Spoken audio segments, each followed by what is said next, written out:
मेरा असली नाम जॉन राव है। मैं आंध्र प्रदेश से हूँ। मेरे माता पिता बहुत पहले मुंबई आ चुके थे।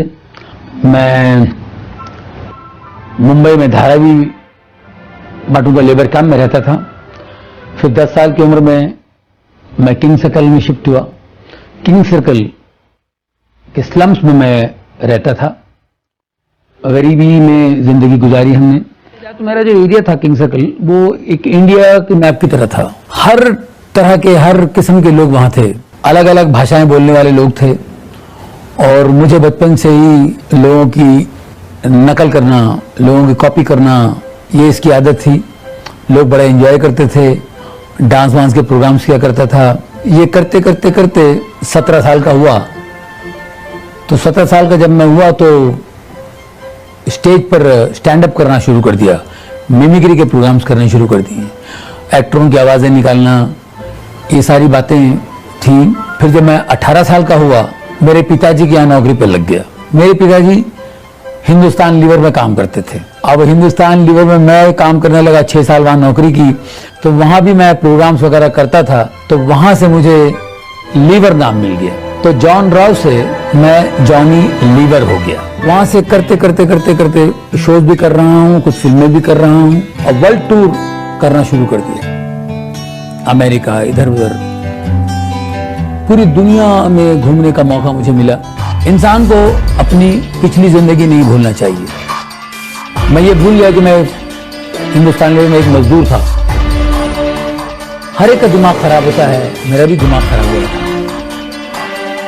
मुझे याद है, मैं शोज के लिए एसटी बसों में सफ़र करता था। 3rd क्लास डिब्बे में मैं सफ़र करता था विदाउट रिजर्वेशन। अब उसके बाद जब आप फ्लाइट में उड़ने लगते हैं तो ज़मीन आसमान का फ़र्क हो जाता। डॉक्टर के पास गया।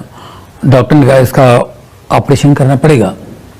तो मैंने कहा कर दीजिए। बोले आप बेफिक्र रहो, 15 मिनट में उसको ठीक कर दूंगा, मैं ट्यूमर निकाल दूंगा और ये ठीक हो जाएगा। एक 10 मिनट के बाद ऑपरेशन थिएटर से कोई आता है और मुझसे कहता है कि डॉक्टर साहब आपको बुला रहे हैं। मैं ऑपरेशन थिएटर में जाता हूँ तो मेरा बेटा टेबल पे लेटा हुआ है और इतना बड़ा कट था उसका। और मैंने कहा जी क्या बात है? तो बोले ऑपरेशन नहीं कर पाएंगे क्योंकि ट्यूमर जो है वो निकाल नहीं सकते, वो नसों में जकड़ा हुआ है, नसों के बीच में जकड़ा हुआ है। और वो एक भी नस बाय मिस्टेक कट जाए तो वो पैरालाइज हो जाएगा, उसको लकवा हो सकता है, एक साइड से पूरा बदन खराब हो जाएगा। बोले क्या करना चाहिए? बोले बंद कर दो ऑपरेशन। तो फिर से स्टिच कर दिया उन्होंने, ऑपरेशन नहीं हुआ। डॉक्टर्स ने हाथ ऊपर कर दिए। जॉनी के सामने अपने इकलौते बेटे की जिंदगी का सवाल था। अब वो जो ट्यूमर है इतना सा था, वो इतना बड़ा हो गया 2 साल में। हमने होम्योपैथी, आयुर्वेदिक बहुत सा इलाज किया, कुछ नहीं, वो ट्यूमर इतना बड़ा हो गया। अब वो ना उससे ठीक हो रहा है आयुर्वेदिक से या होम्योपैथिक से, और ऑपरेशन के लिए भी नहीं जा सकते। 2 साल गुजर गए। पहला ऑपरेशन 2000 में था, अब ये 2002 तक का कुछ नहीं हुआ। हमने बहुत से बाबाओं के पास गए, स्वामियों के पास गए, कुंडली जो भविष्यवाणी करते हैं उनके पास गए। ये सब चीजें हुई। बच्चे के लिए एकलौता बेटा है, इसके लिए जो जहां बोले वहां जाते थे।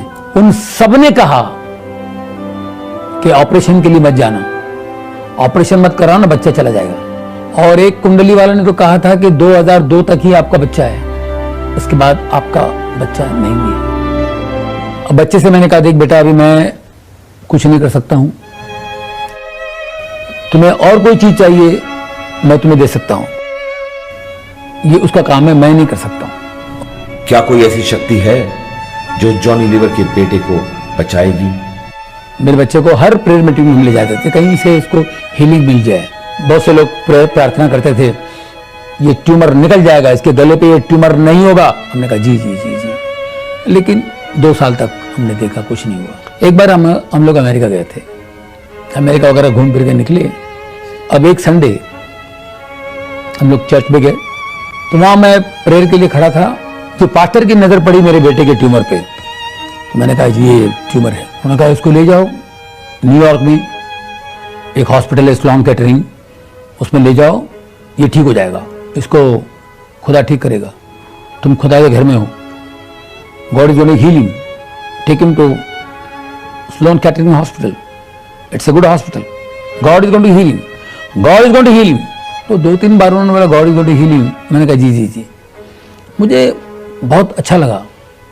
उन्होंने ये नहीं कहा कि हॉस्पिटल बहुत अच्छा है, वहाँ के डॉक्टर बड़े अच्छे हैं, डॉक्टर्स आपको ठीक करेंगे, डॉक्टर का नाम नहीं लिया, इसको ले जाओ, god is going to heal him.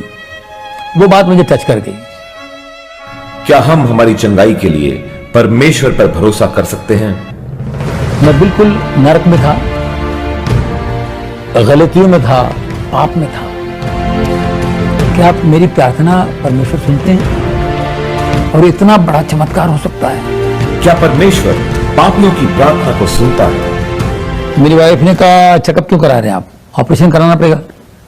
और डॉक्टर ने कहा ऑपरेशन करे तो ये होगा, लकवा मारेगा, फलाना होगा, उसकी आंखों की रोशनी जाएगी, ये सब बातें थी। तो मैंने कहा देखो, डॉक्टर ने बोला ठीक है, लेकिन गॉड पे विश्वास करना बहुत ज़रूरी है, और जीसस हमारा जिंदा है। और मुझे आवाज़ आई, जा बेटा जा, ऑपरेशन कर, डर मत, मैं तेरे साथ हूँ। मेरा बदन पूरा ऐसा चल रहा है। मैंने वाइफ से कहा मुझे आवाज़ आई, मुझे ऑपरेशन करो, ऑपरेशन के लिए जाओ। तो मेरी वाइफ ने एग्री की, ठीक है। क्या जॉनी लीवर ने वाकई परमेश्वर की आवाज सुनी, या फिर यह उनके मन का वहम था? हम लोगों को डर था को पैरालाइज होगा, आंखों की रोशनी कम होगी, लेफ्ट हैंड बिल्कुल 100% पैरालाइज होगा। यहाँ बहुत से लोग प्रार्थना कर रहे थे मेरे बेटे के लिए, हम भी बहुत प्रार्थना में थे। अब सिर्फ हमने परमेश्वर पर विश्वास करके ये तय किया था कि ऑपरेशन कर लिया जाए। अब ऑपरेशन के दिन 3 घंटे का ऑपरेशन था, और मेरा बेटा ऑपरेशन थिएटर में था। 3 घंटे के बाद मेरा बेटा बाहर आया। हम लोगों को डर था, जैसे कि यहाँ उन्होंने कहा था को पैरालाइज होगा, आंखों की रोशनी कम होगी, लेफ्ट हैंड बिल्कुल 100% पैरालाइज होगा। लेकिन मेरा बेटा 3 घंटे के बाद जब बाहर आया, अपने लेफ्ट हैंड से बोला daddy I am absolutely all right. बिल्कुल ठीक था। 11:30 बजे वो बाहर आया, और 12:30 बजे वो वीडियो गेम खेल रहा है। बिल्कुल कोई प्रॉब्लम नहीं। मैं बिल्कुल नरक में था, गलतियों में था, पाप में था। मैंने कहा क्या आप मेरी प्रार्थना परमेश्वर सुनते हैं? और इतना बड़ा चमत्कार हो सकता है। और ये चमत्कार कोई मजाक नहीं है, कोई मामूली चमत्कार नहीं है, इसको मैं इजी नहीं दूंगा। जिस दिन मेरा बच्चा ठीक हुआ, उसका ऑपरेशन बिल्कुल सही तरीके से हुआ, उसको जब चंगाई मिली, मेरी जिंदगी बदल गई। इतने बड़े चमत्कार का जॉनी के जीवन पर क्या असर हुआ? अब इसके लिए मुझे दारू छोड़ना पड़ेगा, सिगरेट छोड़नी पड़ेगी। वो सामर्थ जिसने जॉनी के बेटे को चंगा किया, क्या वही सामर्थ जॉनी को उनकी बुरी आदतों पर विजय दिला सकता है? तो मैंने सोचा कि भाई जिंदगी में बदलाव तो आने चाहिए, तो ये सारी चीजें छोड़ दूं, शराब, सिगरेट, ये वो। मैंने सारी चीजें छोड़ दी, शराब, सिगरेट, गंदी बातें बोलना, किसी के बारे में गलत बोलना। मैंने कहा उसको छोड़ दो। शराब में 1.5 बोतल पीता था, और 4 पैकेट सिगरेट पीता था। बहुत मुश्किल था मेरे लिए छोड़ना ये। बारिश के मौसम में बहुत तकलीफ होती थी, मुझे तलब आती थी, लेकिन मैं प्रार्थना करता था कि परमेश्वर मुझे शक्ति दे, यीशु मुझे ताकत दे, मैं नहीं हाथ लगाऊं इसको। कोई कहता है कि वाइन तो पी सकते हैं, मैं वाइन भी नहीं पीऊंगा, मैं टच ही नहीं करूंगा, कोई चीज नहीं पीऊंगा। जब परमेश्वर की रोशनी आती है तो एक ताकत आती है आपके अंदर, और उस ताकत से आप इन चीजों को फॉलो कर सकते हैं, इस मार्ग पे चल सकते हैं। हम अपने गलतियों से सीखते हैं, गलतियों से ही हम सीखते हैं, मगर गलती का पता चले तब ना। दोस्तों, जब मेरी जिंदगी में रोशनी आई तो सबसे पहले मैंने अपनी बीवी से माफी मांगी, क्योंकि मेरी बीवी बहुत परेशान थी मुझसे। मैंने उससे बहुत बार, एक बार नहीं कई बार माफी मांगी, बार बार याद आता था जब भी याद है माफी मांगी, जब भी याद है माफी मांगी। मेरी वाइफ बोलती है अरे खत्म हो गया, अभी फिनिश, आप ऐसा मत कीजिए, अभी आपने इतना, आप में चेंज आ गया और आपने इतना कर दिया कि वो पूरा वसूल हो गया है। मेरी जिंदगी में इतना बदलाव आ गया है। 2002 आज 2013 है, 11 साल हुए हैं। बहुत कुछ करके, इतना कुछ कमा के, नाम कमा के, पैसे कमा के, शांति नहीं थी। और मैं बीच में 10 साल काम नहीं किया, इनकम बिल्कुल नहीं था, लेकिन मैं शांति से था, पहले से ज्यादा शांति। मेरी औरत बोलती है आप कमाते नहीं, फिर भी हम लोग हंस रहे हैं, एंजॉय कर रहे हैं, प्रभु की स्तुति कर रहे हैं, प्रभु का धन्यवाद कर रहे हैं और खुश हैं। तो ये दौलत जो है, ये दौलत हर एक की जिंदगी में चाहिए। तो काम अच्छा भी होता है, बुरा भी होता है। अब आपके ऊपर है, अच्छा करो या बुरा करो।